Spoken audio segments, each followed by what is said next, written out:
with you because it's a topic that's near and dear to my heart. And it is the topic of money, money. And I had such a perspective of on money, and I'm curious as to what your perspective is. What are you here to share? What are your thoughts around money? Drop below. What are your thoughts around money? What comes to you? Is it excitement, joy, passion, or is it tightness, fear, constriction? What is your thoughts around money? Go ahead and drop that below for me so I can see. Good morning. And so here's what happens. Everything in life, everything in your life is a relationship. You have relationship with yourself. You have relationship with food. You have relationship with others, a spouse perhaps, or a significant other, your children, friends, family. You have relationships. You have a relationship with time. You have a relationship with your house, with your car, with your extended family. So not only do you have relationships with people, but you have relationships with things, with your personal belongings, with with different things in your life. So today I want to talk to you specifically about your relationship with money. What is your relationship with money? Is it abundant, ever flowing, always there? Or is it lack, pinching pennies, trying to make rob Peter to pay Paul, not enough, constricted, scared, fear that you won't have enough, fear that there won't be enough? Tell me, where is your money story? Because what happens is if you continue to have those feelings, there's never going to be a place for you to attract money. Right? Everything in the world is energy, and you attract in your life what your energy at your core is. So what's the feeling? What's the first thought when you think of money? For me, it's excitement, it's fun, it's joy, but it wasn't always that case, right?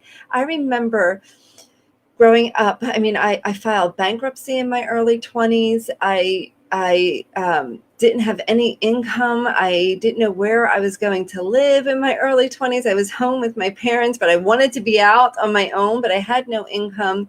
And I was determined to find a way to make money, right? So I always believed that there was money, but there was this belief that and I always believed in the stuff that I'm telling you, that the law of attraction, you put out what you want and you get back. So I was putting out all this, like, I'm going to earn this much money this month. I'm going to earn this much money this day. And I was looking to manifest it. And the challenge was, it was all up here in the conscious. In the subconscious, there was too many beliefs around not deserving to make money. I had a story that women don't make money. I had a story that moms shouldn't make money, that they should be home with their kids. And if they were out in a career, that they weren't a good, this is old stories. This was my personal story, but these were all old stories that I used to have that kept me from earning and creating abundance of money in my life. Right. And so I know that it's kind of like this, the chicken or the egg come first. What comes first? There's this, like, you need to invest in yourself and put yourself out there to change your belief systems. But then there's like, whoa, I don't know if I have the money to do that. I don't know if I have the money to take care of myself or my things. And I will share this. There's needs to be a shift in your perspective around money. Money is energy. So putting it out, it returns back, right? It's like energy out, energy back.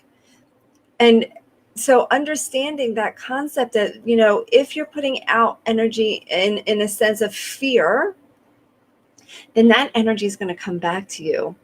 So that could be in anything. That could be with money. That could be with thoughts. That could be with sending your kids somewhere. It's like if you're sending them out in fear, then there's fear coming back to you, not necessarily through your kids' experience, but in any other direction.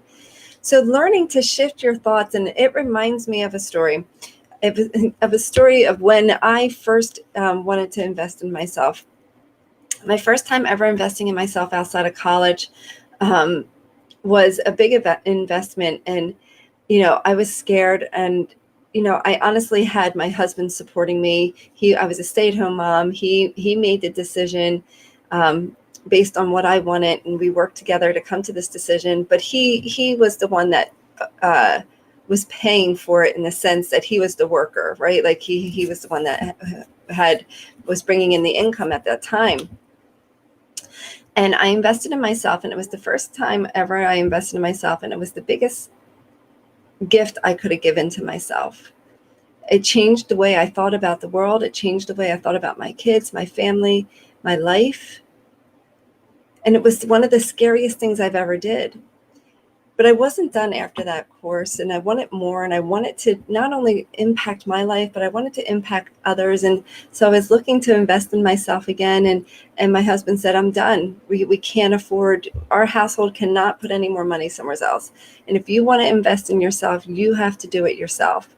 Now, I was a stay-at-home mom. My kids were, this is, let's see, maybe 5, 3, and 2. And I hadn't worked since I was pregnant with my child. So I hadn't worked since 2008. No, he was born in 2008, 2007. I hadn't worked in the working field since 2007. And he was like, well, if you want to do it, you got to go out and make this happen. So I decided to open up a Reiki practice, a practice using Reiki to help people shift their energies, shift the way they feel, heal their physical body, and change. And I had zero income.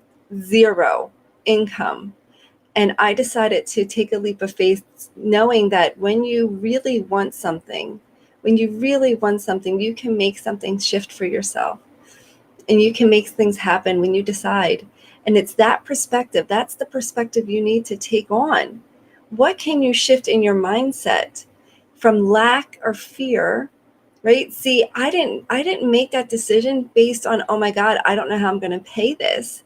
I made the decision based on, wow, what do I have to do to make this happen for myself? What do I have to do? How do I have to, what are my opportunities to earn money? I had to shift my thoughts on, okay, well, here's where I'm at. And what do I get to do to increase my income, to increase my revenue, so that I can invest in myself? And it was a significant amount of income that I was investing in myself. And I had no idea where the money was coming from. And here's the takeaway that I want you to get. So you don't have to know where the money's coming from. You have to trust. You have to open yourself up to the sense of money's going to come into my life. Somehow, some way, it's going to come into my life. And take inspired action. So it's not like you sit and say, okay, money's coming into my life, and you sit and do nothing. It's taking inspired action. It's taking the necessary, it's getting quiet in your mind. So let me give you the 4 steps to manifesting. The 4 steps to manifesting what you want, because in that process, you can create what you want. You can create the income that you want. You can create the time that you want, the love that you want, the relationships that you want. And you can talk to any of my clients. They have manifested many wonderful things in their life. So here's what you can do. These are the 4 steps. The first step is getting clear on your intention. What is it that you truly want? Get clear on it. Be specific, right? The next question is to write it down, and write down affirmations to support that new intention. Who is it that you get to become to achieve that intention, right? The next step is read it before you go to bed.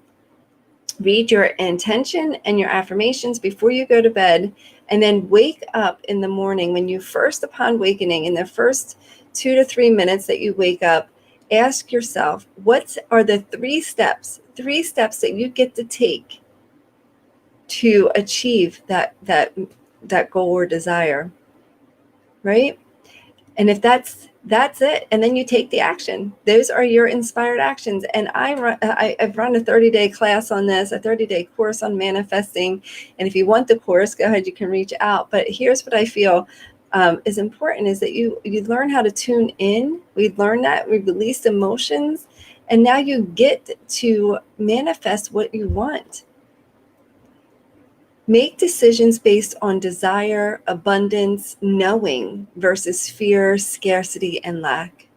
That's the key to creating more income in your life, to be abundant, abundantly you, abundantly happy, abundantly financially successful, emotionally successful, physically successful. Those are the keys to creating abundance in your life. And you want to learn how to do that even easier. Today is the last day for registration for Fear to Freedom. It is a transformational course teaching you how to let go of all the beliefs, all the feelings, all the emotions that are holding you back from being the true person, being that abundant you, from creating that life that you truly want. And it's your time now to take action and get yourself there. Apply at Fear to Freedom. Apply at apply.brendakiss.com. You can fill out an application. We have just 3 spots left in the class, only 3 spots left in the class for you. So if you feel called to take action now, do that. And I look forward to seeing you next time. Have a fabulous day.